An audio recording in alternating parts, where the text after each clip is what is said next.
नमस्ते। ऐसा माना जाता है कि मनुष्य परिस्थितियों का दास है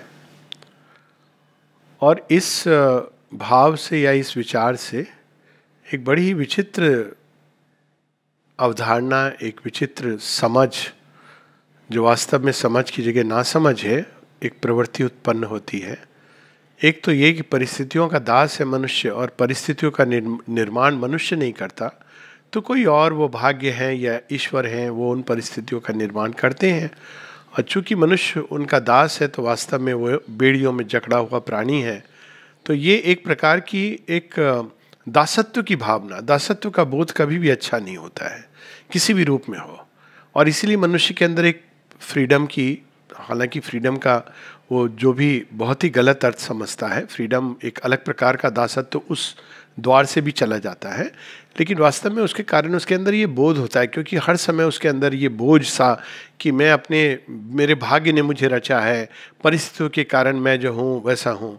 दूसरी ओर उससे एक विकृत मानसिकता का जन्म होता है, जिसमें वो केवल दूसरों को ही, अपने जीवन में जो भी कठिनाइयाँ हैं दूसरों को ब्लेम करता रहता है, किसी न किसी मनुष्य को, अन्य लोगों को। और यदि कोई ना मिले उसके जीवन में ब्लेम करने को तो भगवान को, क्योंकि भगवान तो अल्टीमेटली सारे ब्लेम वही लेते हैं। तो वो ब्लेम करते हुए, कंप्लेन करते हुए उसका जीवन गुजर जाता है। और तीसरी विकृति इससे जन्म लेती है वो ये कि वो प्रयास नहीं करता, क्योंकि वो ये मान के बैठता है मैं तो परिस्थितियों का दास हूँ, जब परिस्थितियाँ बदलेंगी तो मैं बदलूंगा। तो इस प्रकार से वो प्रगति का मार्ग रोक लेता है। लेकिन सच तो ये है, अगर हम आध्यात्मिक दृष्टि से देखें तो मनुष्य परिस्थितियों का दास नहीं है, मनुष्य परिस्थितियों का निर्माता है। तो अब इस दृष्टि से हम देखें तो चाहे हम उसको भाग्य का नाम दे दें या परिस्थितियां हम कह दें, वास्तव में उनका निर्माण हमारे ही भीतर किसी सत्य ने, किसी चेतना ने, किसी अवस्था ने, किसी अभिप्सा ने, किसी कामना ने उसका निर्माण किया है।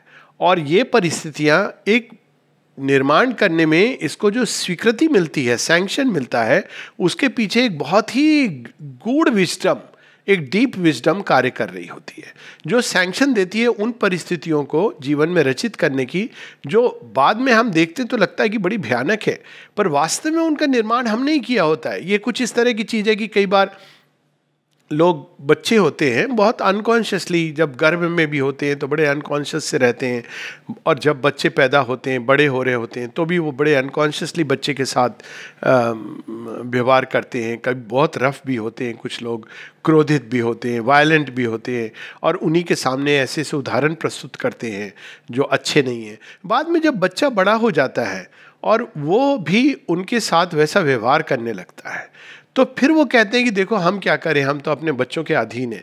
पर सच में वास्तव में उन बच्चों को किसने क्रिएट किया था? इन माता पिता ने क्रिएट किया था। तो उसी प्रकार की कुछ चीज़, ये तो एक बड़े ग्रॉस लेवल की बात हुई और इसमें बहुत सारी और भी गुत्थियां हैं, लेकिन एक स्तर पे अगर हम ध्यान से देखें तो वास्तव में अपनी परिस्थितियों का भी निर्माण हम स्वयं करते हैं।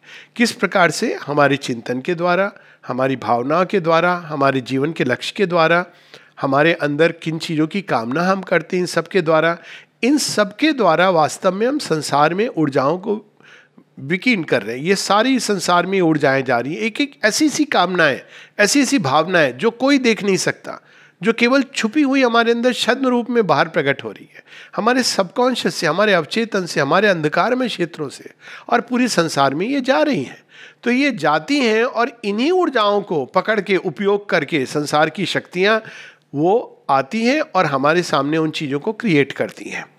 और बाद में हम ये कहते हैं कि अरे ये भयानक चीज़ हमारे जीवन में कैसे आई। जैसे कोई व्यक्ति है जो रोग से डरता रहता है और उसके जीवन में जब रोग आता है तो वो कहता है अरे अब मैं रोगी हो गया।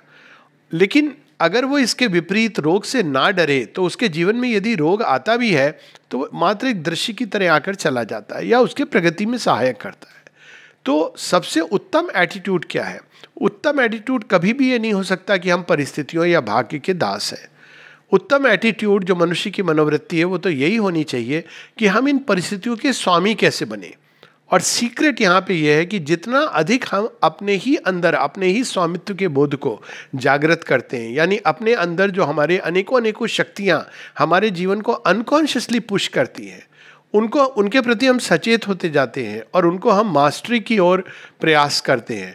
और सबसे बड़ी बात है कि हम अपने आगे एक बहुत महत् लक्ष्य रखते हैं, एक विशाल उदार, जैसे माता जी कहती है, nameless life is a miserable life, all of you must have a name, but you must know that depending on the quality of your aim will depend the quality of your life.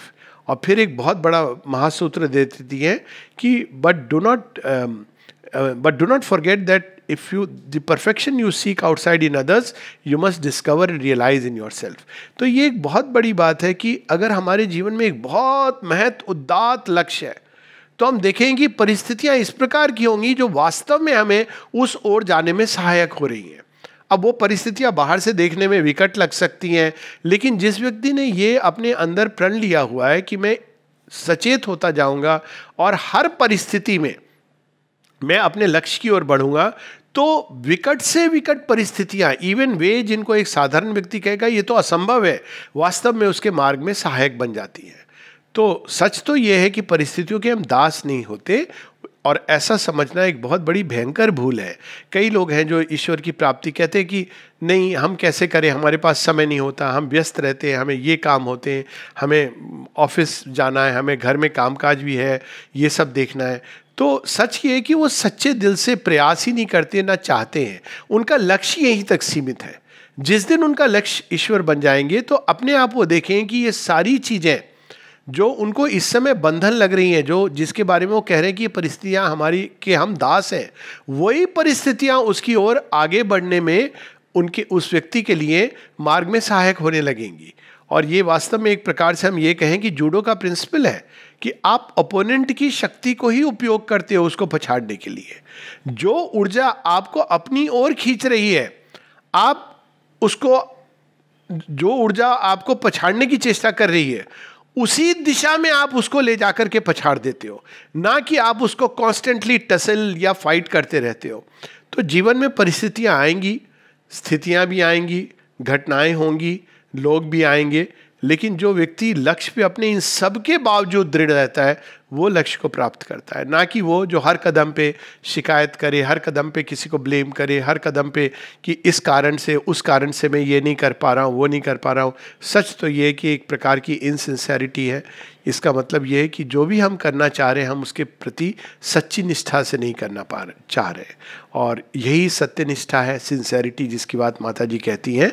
Sincerity यही है कि हम जो लक्ष्य का चुनाव करें, तो उस मार्ग में कोई भी चीज़ आ रही है, हम उसको मार्ग में बढ़ने के ही लिए, अपने मार्ग में तत्पर होने के लिए उसी पर एकाग्र रहें। और दूसरी चीज़ ये, सत्यनिष्ठा का अर्थ होता है कि कोई भी चीज़ हमारे मार्ग में आती है, हम उसको देखें, उसके, वो एक आईना है हमारे अंदर देखने का। जो हमारे जीवन के सर्कमस्टेंस हैं और जो लोग हैं हमसे जुड़े हुए, वो वास्तव में हमें एक आईना दिखा रहे हैं। जो हम अपने अंदर जाके नहीं देख सकते, वे दिखा रहे हैं। कोई वृत्तियां हैं हमारे अंदर, कोई एक संभावना है, कोई हमारे अंदर की कठिनाई है, वो बाहर में एक ऑब्जेक्टिवाइज रूप में हमारे सामने आ रही है। तो इस तरह से हम देखते हैं तो हमेशा हमारी प्रगति होती रहती है, और हम जीवन को एक हर चीज़ में हम प्रगति करते हैं। और जब हम प्रगति करते हैं तो हम प्रसन्न रहते हैं, क्योंकि वास्तव में जितना व्यक्ति प्रगति करेगा उतना अधिक प्रसन्न रहेगा। लेकिन अक्सर हम लोग अपना बिल्कुल उल्टा कर लेते हैं कि उल्टी चीज़ को सामने रख लेते हैं कि हम खुश रहें, और फिर हम कहते हैं हम खुश नहीं रहते तो हम क्या करें, हम प्रगति कैसे करें। तो हम खुश नहीं हैं, इसका कारण ये है कि हम प्रगति नहीं कर रहे हैं। और जो प्रगति करना चाहता है वो जीवन में हर परिस्थिति में प्रगति कर सकता है। बल्कि एक कदम आगे जाके हम ये कह सकते हैं कि जो प्रगति करना चाहता है, उसके जीवन में हर परिस्थिति सहायक बनती जाती है उसको उस लक्ष्य की ओर जाने के लिए जिसका उसने चुनाव और चयन किया है। नमस्ते।